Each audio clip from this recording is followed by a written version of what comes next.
Bonjour à tous. Aujourd'hui je vais vous parler du gaslighting. Gaslight est le nom d'un film sorti dans les années 40. Ce film raconte comment un homme s'y est pris pour tenter de faire passer sa femme pour malade mentale. Grâce à ce film, on peut étudier et analyser au moins des aspects du mode opératoire de la manipulation perverse. Car jusque-là, il était difficile d'expliquer comment la manipulation s'exerçait.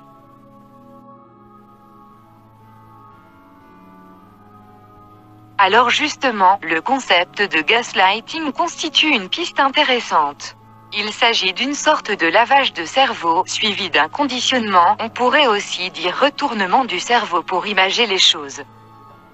Grâce aux nouvelles études en psychologie après la sortie de ce film, on a pu avancer et enfin mettre un mot sur cette forme d'abus mental, si difficile à décrire.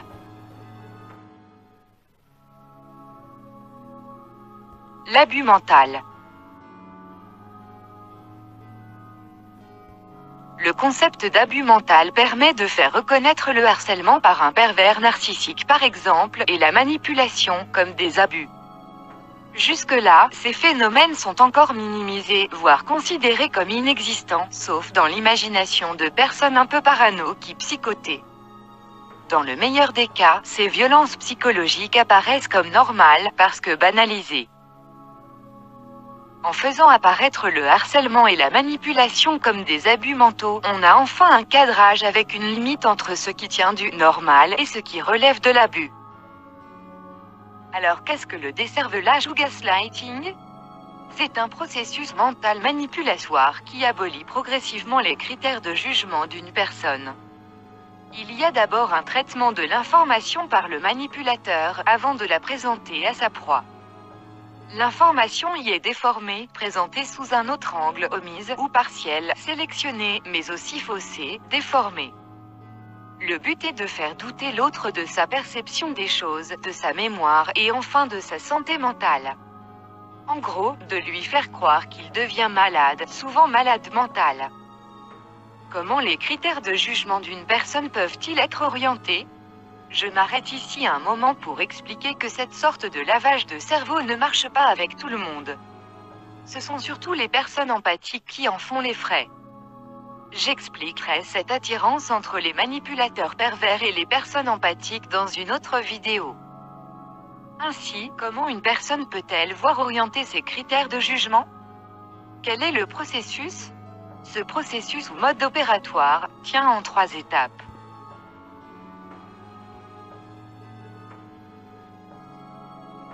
1. Introduire le doute.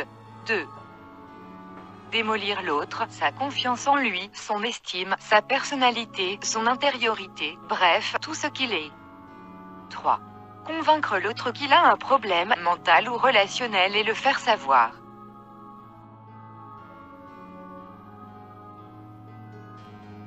4. L'amener à se détruire lui-même tout en tirant les ficelles. 1. La mise en doute. Le premier levier activé dans la manipulation est donc le doute. Le doute est introduit dans la perception de la réalité et dans le souvenir, c'est-à-dire que le manipulateur pervers va faire douter sa proie de ce qu'elle perçoit par ses sens physiques.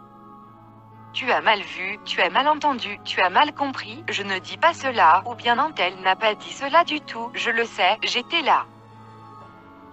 Une personne empathique prendra automatiquement en compte toute remarque qui pourrait remettre en question sa perception ou sa compréhension des choses. Surtout si l'autre est sûr de lui, et plus encore, bien sûr, si l'entourage approuve, ou bien reste dubitatif, ne fermant pas la porte au dire du manipulateur pervers. Le doute s'introduit dans le psychisme de toute personne empathique parce qu'elle est apte à se remettre en question, et qu'elle a besoin de comprendre les choses. En effet, que se passe-t-il alors? Le manipulateur pervers présente une autre version de ce que l'empathique a perçu. Cette version est contraire à ce qu'elle en a compris. C'est pourquoi comprendre devient alors pour celui qui a besoin d'un ancrage dans le sens, si important. Ce besoin de comprendre, de confronter les dires du manipulateur pervers avec ses perceptions, et d'interroger d'autres personnes pour essayer de comprendre, prend beaucoup de temps et d'énergie. Au final, la personne empathique finit par croire le manipulateur pervers pour la simple raison qu'elle ne voit pas pourquoi il aurait menti. Pourquoi est-ce que cela marche? Parce que la personne empathique ne comprend pas l'intérêt de faire du mal et de tromper pour le plaisir, sans mobile évident. Elle a une croyance dans l'humanité de l'être humain. Si enfin, elle parvient à admettre la malveillance de l'autre, elle n'arrive pas à comprendre le pourquoi de la perversion et du mal, et cette non-compréhension la pousse à trouver plus plausible ce que l'autre lui dit et à douter de ses propres perceptions. Surtout que le manipulateur pervers, lui, n'a aucun doute. Du moins, il se présente comme tel. Il n'y a que lui qui est dans le vrai et l'autre, l'empathique, ne peut qu'avoir tort. Tant de certitude impressionne la personne empathique. C'est la deuxième raison pour laquelle elle préfère se conformer à la perception du manipulateur pervers. Or, justement, comme elle le fait sans être convaincue vraiment, et en se demandant si elle se fait avoir ou non, et qu'elle est en colère contre son impuissance à lui répondre, la proie du manipulateur pervers, souvent une personne empathique, fait un premier pas vers la dévalorisation de soi.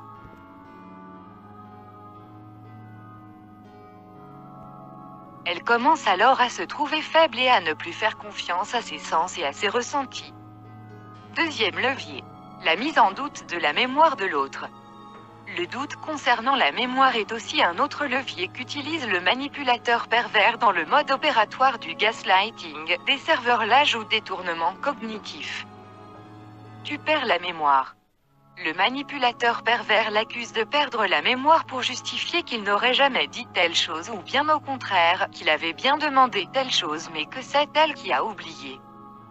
Et elle ne sait plus si elle doit s'en tenir à ce dont elle se rappelle ou bien si elle doit croire celui qui lui dit que les choses se sont passées autrement. À force, elle ne sait même plus ce qu'elle a fait, ce qu'elle a vécu, si cela s'est passé ou pas, tellement l'autre, c'est-à-dire le manipulateur pervers, lui aura lavé le cerveau. Elle peut même ensuite avoir de faux souvenirs et penser réellement avoir fait ou dit telle ou telle chose si elle est dans un contexte de confusion suffisante pour embrouiller son esprit. Troisième levier. La confusion mentale émotionnelle. Manipulateur embrouille ses émotions de manière répétée. 2. L'attaque de l'identité de l'autre. Grâce à la brèche du doute instillée par petites touches répétées, la confiance en soi de la proie est sérieusement ébranlée. Surtout si l'entourage est fasciné par le manipulateur pervers et prend la proie comme bouc émissaire, ou la disqualifie, voire qu'elle se disqualifie toute seule. Par le biais de cette brèche, laissant ouverte la porte d'accès au psychisme de l'autre, souvent, un empathique, le manipulateur pervers, instillera cette fois une certitude. Celle de l'insuffisance. C'est ainsi que sur une base où tout est remis en question, ou peut l'être, il peut alors définir lui-même sa proie. Bien sûr, il la redéfinira par le prisme de la dévalorisation, de l'incapacité, de la dysfonction, de la normalité, de la pathologie. Bref, la proie. Devenue victime à force de se voir traitée comme une incapable, une imbécile, anormale, folle, etc., finira par croire qu'elle est incapable, imbécile, folle, et à douter de sa santé mentale. Tout de l'identité de la proie est alors attaqué. Ses qualités sont revisitées et interprétées comme des défauts. La référence étant le manipulateur pervers, comme s'il était omniscient et qu'il savait mieux que quiconque ce qui est le mieux. Tu es trop sensible. Tu t'emportes trop vite. Tu prends tout à cœur. L'accusation d'une perte fonctionnelle, en tout premier lieu, la mémoire, liée au mépris exprimé par des non-dits, c'est-à-dire des expressions faciales, des signes d'agacement, etc. Met la proie sous tension. Le manipulateur pervers manipule ainsi ses perceptions, sa pensée, il la paralyse et l'oriente pour qu'elle adopte son raisonnement. Il manipule aussi des émotions en maniant les leviers de la peur et de la culpabilisation. Si elle est en contact trop souvent avec cette relation toxique, la proie du manipulateur pervers risque de craquer. Ce qui fera dire au manipulateur pervers qu'elle est décidément trop sensible. On le voit, la proie, par le décervelage, en vient à intérioriser la pensée du manipulateur pervers. Pour elle, tout est de sa faute. Elle se disqualifie d'elle-même. Finalement, elle va peut-être venir à en perdre la mémoire, effectivement, perdre les pédales ou péter un plomb, du fait que le manipulateur pervers fait tout pour que ce soit le cas. Mais il s'agit bien d'une conséquence de l'acte malveillant du manipulateur.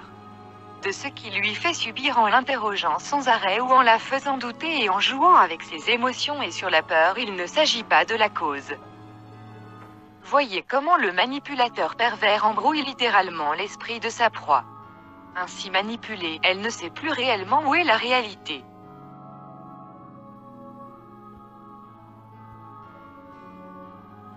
La pédagogie noire. C'est pour ton bien. Enfin, après avoir réussi à faire douter sa proie, à en avoir fait une victime en se disqualifiant d'elle-même, et en la redéfinissant comme une incapable, le manipulateur peut alors se faire passer pour le docteur qui peut aider l'autre, généralement un empathique.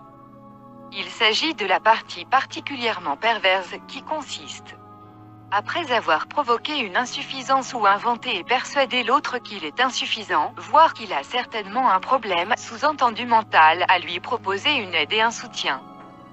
C'est par exemple le manipulateur pervers qui veut se faire le psy de sa victime. Raconte-moi, j'interprète tout et je te guide. C'est le cas aussi d'un manipulateur pervers qui aura créé de toutes pièces une situation où la victime sera devenue la bouc émissaire d'un service par exemple, dans le monde du travail, et qui lui proposera sa protection.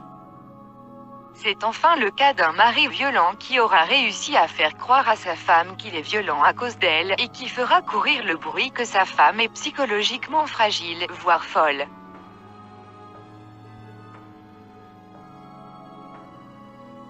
Si l'on examine le processus du départ, on voit que le décervelage ou gaslighting a consisté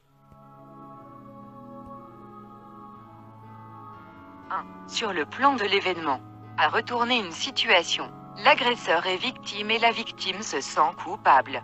Il a provoqué un retournement de cerveau d'une personne, souvent empathique, afin qu'elle se sente coupable et responsable de la situation, le fait de perdre la mémoire soi-disant, ou d'être devenu bouc émissaire par exemple, ou encore d'être battu.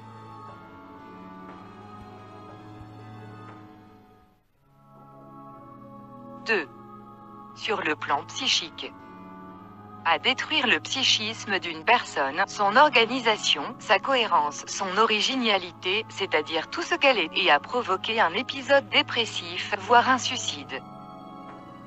La victime a honte de ce qu'elle est. Elle se sent coupable de tout ce qui va mal. Elle vit dans l'hypervigilance et n'a plus de spontanéité. La joie a disparu ou se vit de manière coupable, comme si elle n'était pas méritée. 3. Sur le plan relationnel, à instaurer un phénomène d'emprise et de dépendance affective à l'autre. Elle ne se vit plus sur un mode égalitaire, mais sur une recherche de protection, voire de soumission, par peur des relations. La victime en vient à avoir peur des autres. Son système de fonctionnement face aux autres est déformé. Ainsi, ce concept de décervelage ou détournement cognitif ou gaslighting nous permet de comprendre comment la perversion narcissique opère. Il permet de comprendre comment l'emprise s'infiltre entre leviers affectifs, émotionnels et cognitifs, par le doute, jusqu'à l'effondrement de soi. C'est lorsque l'autre s'effondre que la perversion devient alors apparente. Simuler l'inquiétude, l'aide et le soutien tout en orientant l'autre vers sa perte et la soumission à son bon vouloir, est d'une extrême perversion. C'est lorsque la victime ne lui permet plus aucune jouissance qu'il l'abandonne. Soit parce qu'elle s'est suicidée, ce qui l'aura induit, bien sûr sous couvert d'aide. Soit parce qu'elle sera psychiquement morte et donc ne lui offrira plus aucun jeu. C'est-à-dire qu'elle n'aurait plus l'énergie de résister à ses attaques, soit qu'elle ne l'admirera plus assez. Ces choses qui la rendraient intéressante à ses yeux. En effet, au stade où il propose son aide, la victime l'admire et a besoin de lui, ce qui lui procure une satisfaction narcissique et sadique. Cette forme d'abus mental est extrêmement dangereuse car il s'agit d'un contrôle du fonctionnement mental, psycho-affectif d'une personne, l'abuseur, sur une victime. L'influence va donc beaucoup plus loin que l'emprise. Il s'agit d'un véritable conditionnement mental, affectif et émotionnel. Les conséquences sur la victime sont graves. Cela peut aller jusqu'au suicide. Voici terminé cette vidéo. Merci de l'avoir regardée. N'hésitez pas à nous faire partager vos expériences et commentaires et d'activer la cloche pour être prévenu des nouvelles mises en ligne de vidéos. À bientôt pour une prochaine.